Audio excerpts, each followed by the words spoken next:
Está começando o Meio Ambiente por Inteiro, um programa que discute e analisa temas que fazem a diferença no dia a dia de todos nós. O dia 5 de junho é lembrado em todos os países como o Dia Mundial do Meio Ambiente. A data passou a ser oficial desde que a Organização das Nações Unidas realizou em 1972 a primeira conferência sobre o tema. Datas como essa são sempre uma oportunidade para que a gente possa refletir e decidir se de fato temos algo a comemorar. O que a gente pode afirmar, quase 40 anos depois da primeira conferência, é que o tema meio ambiente se popularizou e que a população está mais consciente. A palavra sustentabilidade, por exemplo, deixou de ser um mistério para fazer parte da vida de todos nós. Isso sem falar na legislação brasileira, considerada uma das mais modernas do mundo. Nos últimos 40 anos, no entanto, muita coisa também piorou. Desmatamento, rios e solos contaminados e cada vez mais poluídos.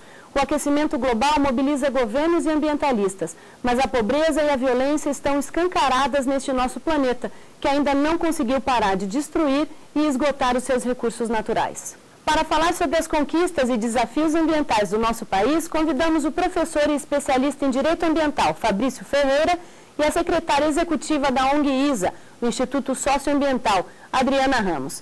Fabrício e Adriana, muito obrigada. Eu queria começar perguntando para você, Adriana, se no Dia Mundial do Meio Ambiente a gente tem alguma coisa para comemorar.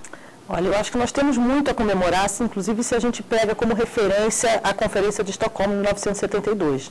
De lá para cá, sem dúvida, avançamos muito em ter instrumentos de gestão ambiental, em ter áreas protegidas, o reconhecimento da importância da biodiversidade, das florestas, do controle da poluição. Temos uma série de avanços, mas quanto mais a gente avança, os desafios vão ficando mais difíceis. Fabrício, na área jurídica, nós temos avanços importantes? Sim, diversas leis ambientais foram criadas, foram editadas, agora já saindo de um período mais com foco de consumo, de proteção de um recurso natural para fins econômicos, já para uma noção mais protecionista do recurso como garantia para a vida e para a possibilidade de uso desse recurso, tanto pelas presentes quanto pelas futuras gerações. Na opinião de vocês, as perspectivas são positivas? A gente pode ser otimista? Eu acho que nós temos a obrigação de ser otimistas, né? Porque como o que está em risco é a sobrevivência da nossa espécie, da espécie humana, né? Se nós não formos otimistas, nós estamos jogando por terra a perspectiva de que nós conseguimos ser uma espécie com mais inteligência do que as outras. Agora, os desafios são muito grandes porque estamos exatamente no momento em que os principais interesses econômicos se veem conflitados por essa necessidade da conservação. Ou seja, nós temos que fazer mudanças profundas na nossa sociedade se nós de fato queremos ter uma perspectiva de vida futura no planeta. E isso é muito difícil. Não basta a gente no dia a dia achar que compreende o que é a questão ambiental, nós temos que mudar os hábitos de consumo, a forma, né, como a gente usa os recursos. Então, temos que ser otimistas porque nós não temos alternativa. E eu acho que voltar é inaceitável. O mundo não aceita mais essa volta, esse retrocesso, a forma com que se utilizava o recurso natural, a forma com que se trata esse material que é necessário para a gente. Então, não pensar nisso é condenar a evolução ou a própria continuidade da gente, a garantia da gente no planeta. Não pensar de uma forma otimista. E na opinião de vocês, qual que é o maior desafio que a gente tem pela frente? Bom, eu acho que o maior desafio é que a gente consiga encontrar uma forma de se desenvolver em que a nossa pegada ecológica, a nossa forma de uso dos recursos naturais seja de menor impacto. Infelizmente, o que a gente vê hoje é que essas mudanças, que são mudanças que precisam acontecer na macroeconomia, nos grandes setores da economia, especialmente no caso do Brasil, que é um país com grande potencial, porque ainda tem muito recurso natural a conservar, são propostas de mudança que ferem muito aquilo que é o ganho de alguns setores hoje. Então, é aí que nós encontramos o grande desafio. Então, essa talvez seja a necessidade maior que a gente tem, colocar atenção nessas discussões e nessas decisões que nós precisamos tomar. O desafio, para mim, é a grande mudança de mentalidade. Mudar o pensamento da forma com que sempre se tratou o recurso e se trata a própria economia, a forma de desenvolver, a forma de trabalhar, a forma de gerar recursos, gerar renda. A gente precisa achar uma forma alternativa para continuar tendo ganho, para continuar tendo aumentos econômicos ou crescimento econômico que todo mundo busca, mas de uma forma diferenciada, com uma alteração na matriz energética, com uma alteração na matriz econômica, com uma alteração na forma da utilização das terras, pegando o gancho do próprio Código Florestal, da própria utilização da terra. Eu posso ter uma reserva natural, eu posso ter uma área de preservação permanente que, no caso específico, a reserva legal, que eu posso utilizar ela de uma forma para arvorismo, turismo, plantações diversas que mantenham o recurso lá, mas geram outro tipo de renda que não a agricultura ou a pecuária extensiva. É importante lembrar também que essas mudanças, né, tanto na área econômica, na educação, ela é um processo lento, né? Não se dá de uma hora para outra, de um ano para o outro. É todo um trabalho que tem que ser desenvolvido em todos os setores, né, da sociedade. Com certeza, são mudanças culturais, então são mudanças que levam muito tempo.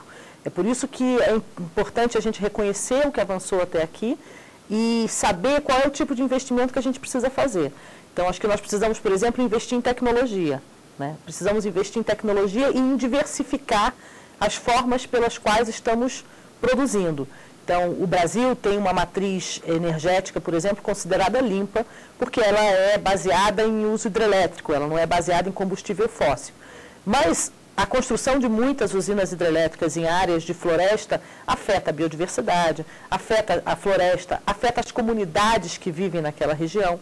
Então, nós temos que ir além, temos que diversificar investindo em energia eólica, energia solar, e isso depende de recursos financeiros. Então, precisamos fazer essa migração e precisamos ter desenvolvimento de inovação tecnológica mesmo, investimento em áreas de pesquisa que vão dar ao Brasil um diferencial para que ele possa continuar se desenvolvendo e crescendo economicamente, sem que ele continue com uma economia que é majoritariamente baseada na exploração dos recursos naturais. E nós queremos saber o que as crianças estão aprendendo e como elas enxergam o meio ambiente. Confira. Meio ambiente é formado pelos seres vivos e pela natureza. Para preservar o meio ambiente, também a gente usa os 3 S, reciclar, reusar. Reduzir é usar menos as coisas. Reciclar é transformar material velho em um material novo. Reutilizar é utilizar as coisas de novo. Para preservar o meio ambiente, eu faço reciclagem. Quando você estiver escovando os dentes, é sempre fechar a torneira.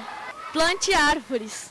A gente aqui na escola usa as lixeiras para separar as coisas. Depois diminuir o gás CFC, que é clorofluorcarbono. Porque também pode grudar na atmosfera e ela que aquece o planeta. O derretimento das geleiras, tsunamis, furacões, enchentes. Todo ser vivo precisa de água, as plantas, os animais e o ser humano. A maior parte do planeta é formada por água, mas é água salgada. Por isso não dá para beber, ela não é potável. E se a água acabar, a gente não vai conseguir sobreviver, os bichos vão morrer e a natureza também. Sem água a gente não vive, então... Fabrício, você acha que as crianças elas estão conscientes, estão mais conscientes até que os adultos hoje? Essa consciência ambiental nas crianças tem sido despertada mais cedo? Muito, muito mais cedo. As próprias crianças, elas sofrem um processo de educação, e a educação ambiental nas escolas, ela tem agido de uma forma muito interessante. É como quando se começou com o Código de Trânsito, que a criança dizia: papai, você não está fazendo isso direito, e você se sente incomodado na direção com a criança falando isso. Agora, elas vêm com essa educação ambiental, dizendo: papai, fecha a torneira na hora que o senhor está escovando o dente. Papai, não jogue o lixo no chão. Papai, vamos separar o lixo, porque a gente precisa cuidar do meio ambiente. E eles já começam a ter a noção de que o futuro é deles. Qual que é a importância dessa consciência ambiental, Adriana, você acha, despertada tão cedo? É fundamental, é uma parte fundamental desse processo de mudança cultural, né? As crianças estão tendo mais acesso à informação sobre o uso dos recursos, estão aprendendo mais cedo a como lidar com esses recursos. A questão da água é uma questão muito importante, mas, ao mesmo tempo, as crianças são diariamente colocadas sob uma sociedade de consumo que pressiona elas, né, para consumir, sem que a questão do consumo surja como um problema ambiental. E ele é uma das bases, né, da nossa problemática ambiental. Uma causa velada. É uma causa velada. Ela não surge, mas é uma questão fundamental. Nós sobrecarregamos os recursos naturais porque estamos demandando, né, ter mais do que nós precisamos. Nós vamos agora para um rápido intervalo e voltamos já já com mais Meio Ambiente por Inteiro.